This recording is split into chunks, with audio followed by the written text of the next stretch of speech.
Hey everyone, welcome back to Mindful English. I'm Sarah and I'm sitting here with Liam. Hey everyone, good to be here.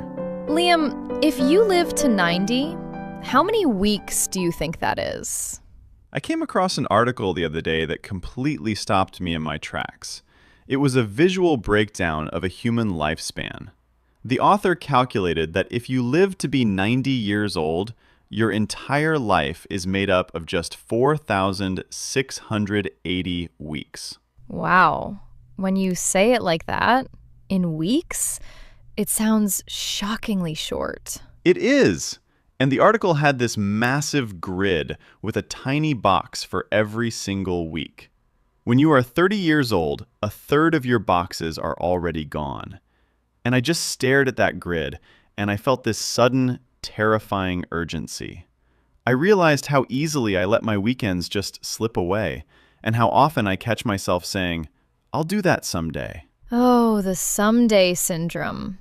Someday I will travel. Someday I will quit this job. Someday I will start painting again. Liam, what you experienced is actually a very profound psychological wake-up call. It is one of the most universal struggles of modern life.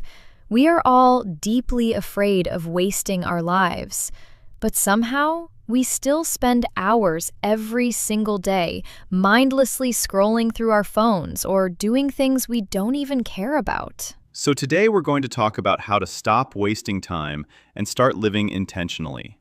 And along the way, you'll learn how to talk about time, priorities, and life choices in natural, powerful English. Let's dive in. It makes no logical sense. If time is our most valuable resource, why do we treat it like we have an infinite supply? Why do we just coast through our days on autopilot? Because living on autopilot is biologically safe. Your brain loves routine because it conserves energy. When you get caught up in the busy daily grind, waking up, commuting, working, watching TV, and sleeping, you don't have to face any scary existential questions. You don't have to ask yourself, am I actually happy? So instead of taking a risk to build the life you really want, you just subconsciously settle for the comfortable, predictable life you already have. You settle for it because it's easy. And if you ever do feel a little bit of anxiety about wasting your time, you just pick up your phone and scroll to numb the feeling. Exactly. You use distractions to run away from the clock. But the problem is, the clock never stops. And if you aren't careful, you will wake up 10 years from now, and you will look back on a decade of empty boxes. And that's the terrifying part. It's not that one day is wasted. It's that one day turns into 1 week. 1 week turns into 1 year. And suddenly you're looking back at a decade wondering where it went. It's death by 1,000 small choices. Each individual day doesn't feel wasted. You worked, you ate, you slept. But when you zoom out, you realize none of it moved you toward anything meaningful. So, how do we fix it? How do we cure this modern epidemic of wasted time? We need a strategy to physically snap out of it. How do we break the autopilot? It starts with phase 1, the audit. You have to aggressively audit where your attention is going. You can't manage your time until you admit how you are currently wasting it. You have to look at your phone's screen time report. You have to honestly ask yourself, am I using my time to consume other people's lives, or am I using it to create my own? That is a heavy question. Consume or create? It is.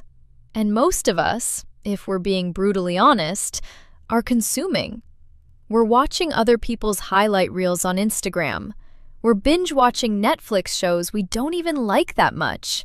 We're scrolling through news articles that make us angry but don't change our behavior. And the dangerous part is that consuming feels productive.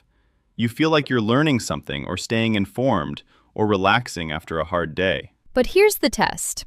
At the end of the day, when you close your eyes, can you remember what you consumed? Can you name 3 things you learned? Can you explain how it made your life better? Usually, no. It all just blurs together into this gray fog of wasted hours. Exactly. And once you realize how much time you are throwing away, you can't unsee it. That awareness is uncomfortable, but it's necessary, because that discomfort is what pushes you into phase 2. Phase 2. The death of someday. You have to completely delete the word someday from your vocabulary. Someday is a fantasy that protects your ego. It lets you believe you're going to do amazing things without actually having to do them. You can tell yourself, someday I'll write a book, and feel like a writer without ever writing a single word. It's the ultimate procrastination trick. As long as someday exists, you never have to face the fear of starting. If you want to do something, you have to schedule it. You don't put off your goals until you feel perfectly ready. You take one tiny, messy action today. Because waiting for the perfect time is just another form of procrastination. Exactly. And here's what's liberating about killing someday. You give yourself permission to start badly. You don't have to write the perfect book. You just have to write one terrible sentence today. And that one terrible sentence breaks the spell. Suddenly, someday becomes today, and you're no longer the person who talks about writing a book. You're the person who is writing a book. Even if it's bad, even if you delete it tomorrow, the act of starting is what matters. So someday dies, and today is born. What's the third phase? Phase 3, radical appreciation. The reason we waste time is that we completely take for granted the fact that we woke up today. We assume tomorrow is guaranteed. But it's not. Every single day is borrowed time. When you truly internalize that your weeks are limited, when you look at that visual grid you mentioned, Liam, it shouldn't make you depressed. It should make you fiercely protective of your attention. It should make you say no to things you hate, so you have the energy to say yes to things you love. That completely flips the narrative. The realization that our time is finite isn't a tragedy. It's a tool. It is the ultimate motivation to stop waiting and start living. It is the greatest tool we have, because when you truly appreciate that today is a gift, you stop wasting it on things that don't matter. You stop going to events out of obligation. You stop maintaining friendships that drain you. You stop working jobs that crush your soul. And you start being ruthlessly selective about where your hours go. Not in a selfish way, but in a self-preserving way. Because you finally understand that time is the only resource you can never get back. Money can be remade. Relationships can be rebuilt. But time, once spent, is gone forever. So you protect it like the precious, limited resource it is. Now, let's make sure you have the exact vocabulary to talk about time, priorities, and life choices. We'll do a quick review of the phrases we used today. We used some fantastic emotional phrases to describe our relationship with time. Let's start with the feeling of losing time without noticing. You mentioned how easily we let our weekends slip away. Right. To let something slip away means to lose an opportunity or lose time gradually, usually because you weren't paying close attention. And that usually happens because we get completely caught up in the daily grind. To get caught up in something means to become so intensely involved in an activity or routine that you completely lose focus of the bigger picture. Exactly. When you are caught up in the routine, you stop making active choices, and you just coast through life. To coast through means to do things with minimum effort, running completely on autopilot without any real passion. And when you are coasting, you usually just settle for what is easy. To settle for means to accept a situation that is less than what you actually want or deserve, simply because you are afraid to fight for more. But today, we want our listeners to wake up. We want you to snap out of it, To snap out of it means to suddenly recover from a negative mental state, a daydream, or an unhealthy routine. And once you wake up, you realize you can no longer put off your dreams. To put off means to delay or postpone doing something because you are avoiding the hard work. Because you finally realize that you cannot take for granted the time you have. To take for granted means to fail to appreciate the true value of something because you falsely assume it will always be there. So that one day, when you are 90 years old, you can proudly look back on your life. To look back on means to think about something that happened in the past and reflect on your memories.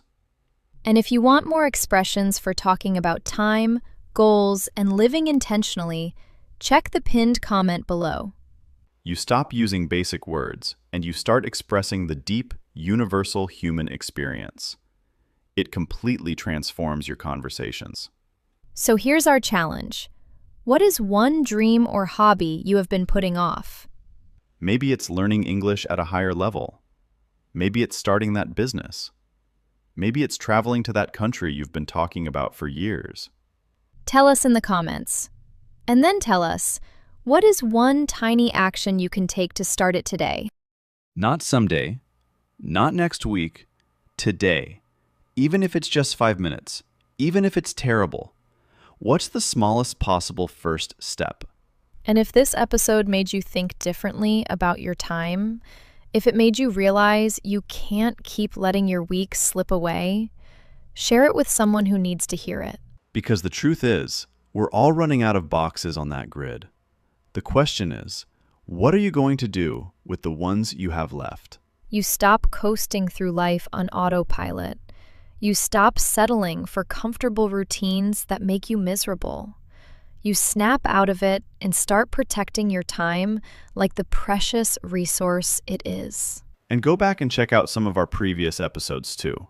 We talk a lot about building intentional habits and making meaningful changes in your life. Take care of yourselves, everyone. Protect your time. See you next time. Bye, everyone.